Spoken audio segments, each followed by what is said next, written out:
Hey everyone, welcome to Talking Sense. Today we're going to be looking at another Xerjoff. At this time it's going to be Join the Club, Don.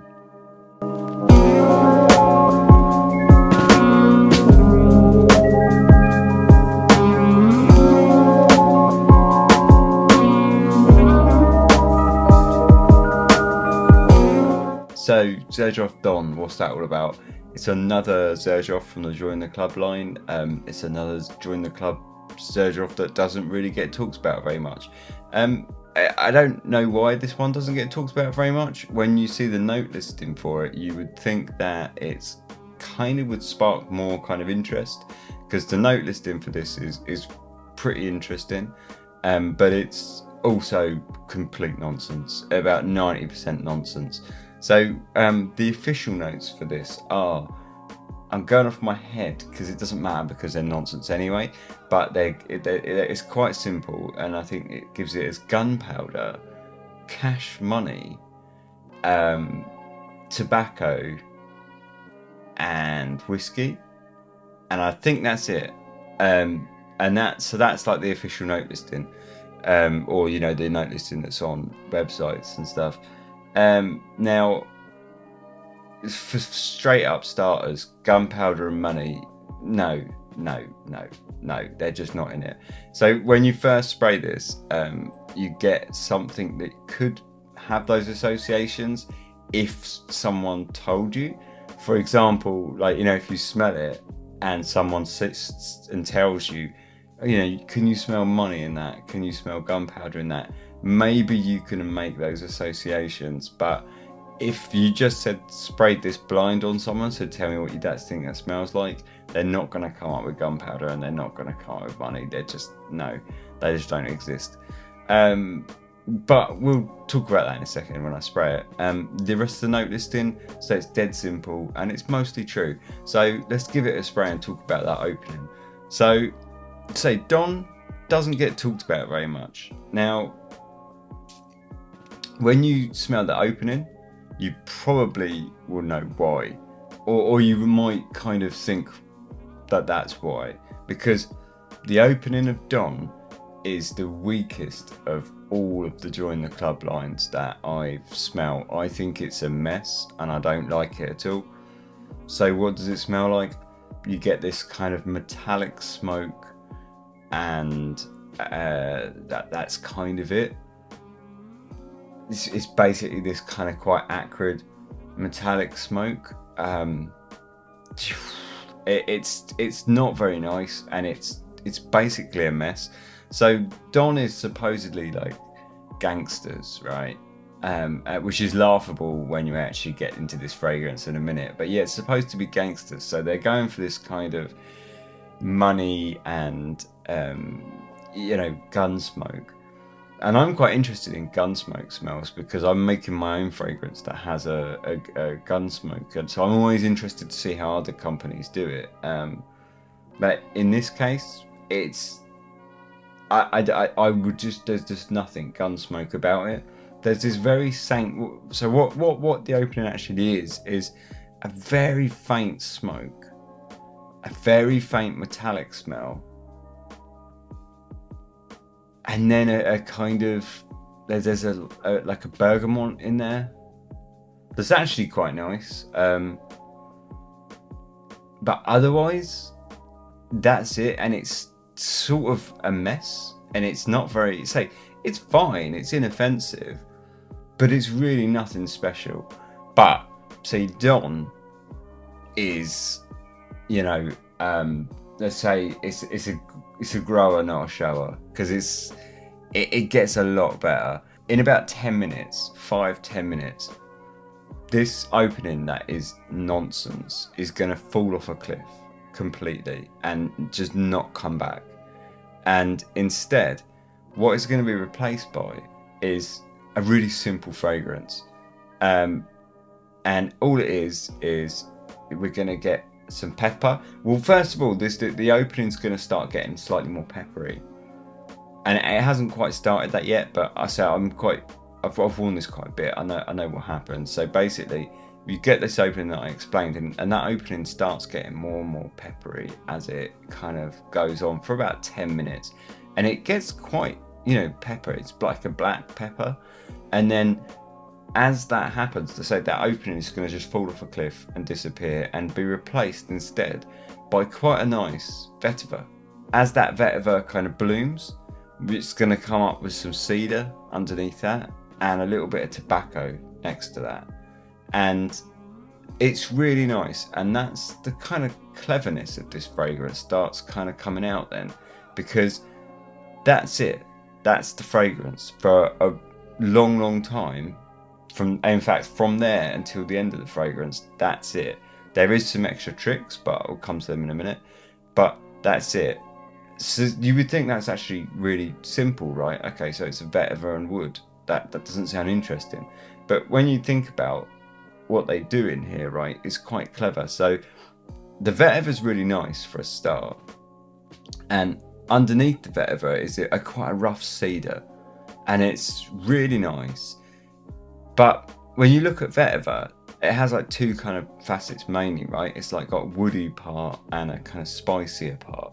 So in this fragrance, the cedar kind of runs into the vetiver, like the woody facet of the vetiver, and then the vetiver kind of comes up and gets spicier in the top.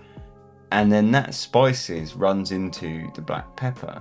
So in effect, the pepper, the vetiver, and the wood, it kind of superficially expands that vetiver in the middle and makes it feel bigger and more kind of dynamic and diverse and interesting, when in fact it's actually quite simple.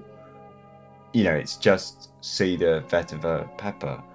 But because of the way they've done it, it almost double tricks it, because it makes it seem even more simple, because you can run the cedar into the vetiver into the pepper, but it makes it feel expansive and interesting, and it makes it feel dynamic, and you'll smell it and you think, oh, that's just like one big note, and it's but that one big note is quite intricate and interesting, because it's actually, a black pepper sort of blending into a vetiver, blending into a kind of cedary, woodsy base.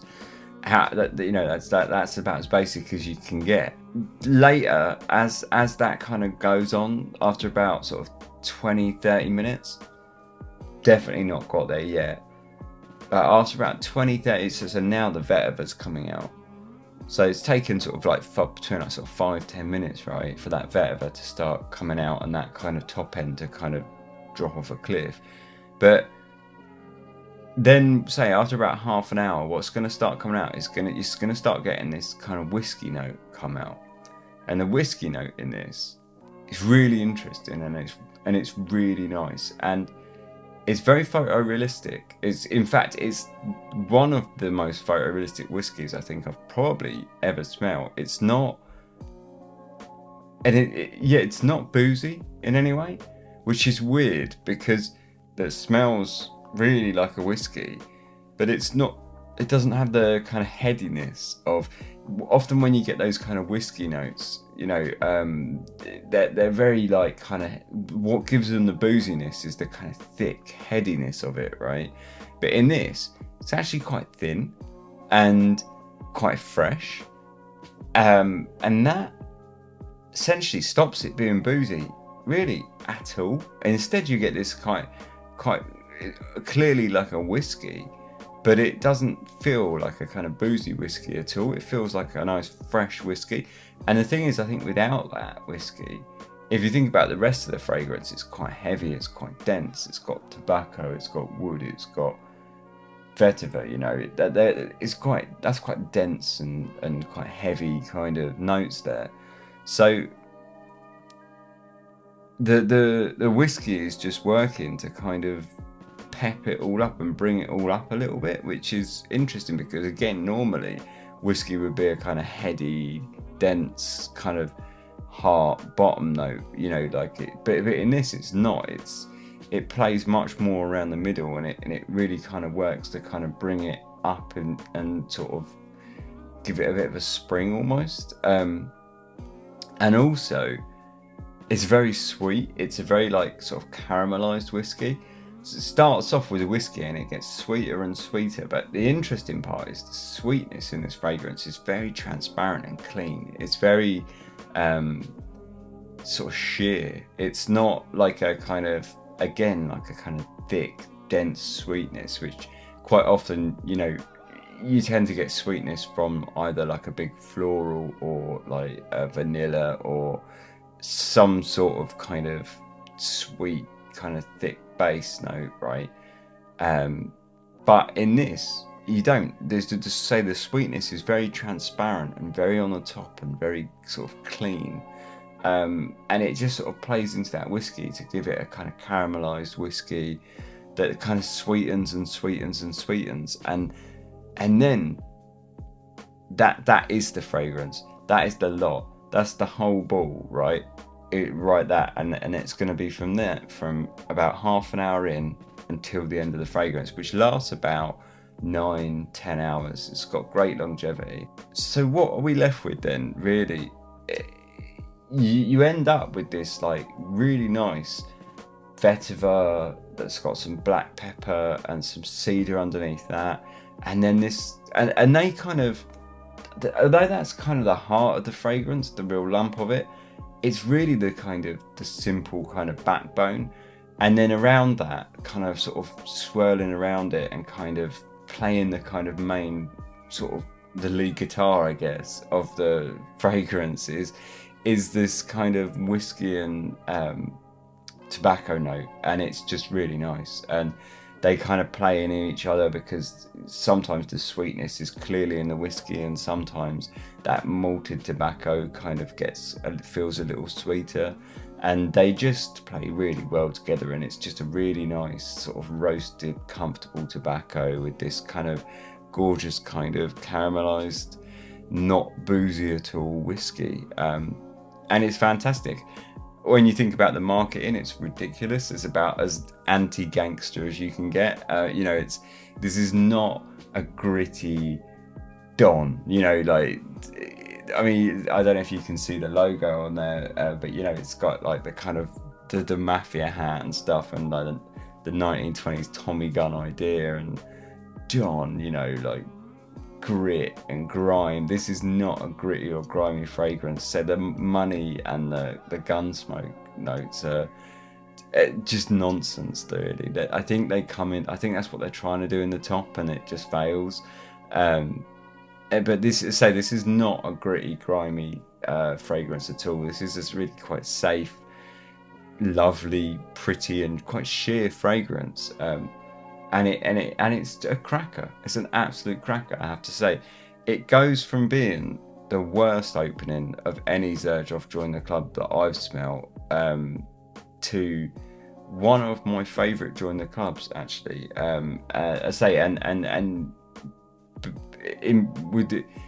when you bear in mind that Join the Club, like Xerjoff Join the Club, a few of them are kind of up there in some of my favourite fragrances. This is one of the better ones. I do think it's an absolute ripper. It's just an absolute belter of a fragrance, and it's very simple. And again, it's kind of deceptively so, because there is a bit more to it than what it feels, because it feels like it's like, say, with that vetiver and the wood and the pepper, it feels like that's all one accord, but when you sniff it, that's actually, you can break it down into several and it gets quite deep. And then, say, around that, you've just got these swirling kind of tobacco and caramelized whiskey that's quite complex, and the interplay between the two is really done well. But that's it, really. So it's a dead simple fragrance. It's really smooth. It's really gorgeous. It feels very comfortable. I think it's wear-wise, I think it's sort of date nighty kind of thing, maybe. But I would sort of generally keep it kind of sort of casual, like smart cash, that kind of vibe. I think you could dress it up, of course, and I think you could dress it down, of course, but perfectly, like, I think it's in that kind of just hanging out with friends, smart cash, Yeah, in fact, fuck it. I think you can wear this anywhere. I think it's really, really comfy fragrance that you could just wear about wear anywhere. In terms of masculine or feminine, I do think this one leans masculine more so than a lot of the other Join the Clubs. But I do think as that dry down comes in and you get the candied sort of caramelized whiskey, I think that kind of swings it back a little bit to the middle. But I think in general it's kind of leaning a bit masculine. But I do think it's unisex, and I do think anyone can wear it really. And I don't think if you wanted to wear this and you were a bit worried about being too masculine for you, I wouldn't worry about that. I think you'll be all right. I think just a little bit of confidence and you'll be fine. It's not got any sort of crazy kind of like hyper kind of masculine elements to it. It's more just that vetiver that for me that just leans it a little bit more masculine. But you know, I do think anyone could pull it off. Say performance wise, lasts all day. It will last about a good 9 or 10 hours. In terms of when sort of weather wise, I think pretty much any season. I wouldn't want to wear it in the middle of the summer, like daytime, because of that whiskey and stuff like that. But I think summer evenings would probably be fine.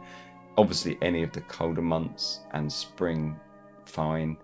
I do think probably like autumn, winter it would be like the kind of perfection, but I do think it works at any time. I think it's pretty versatile really. I think it's a really versatile kind of sort of casual scent. Really great. Really enjoy it.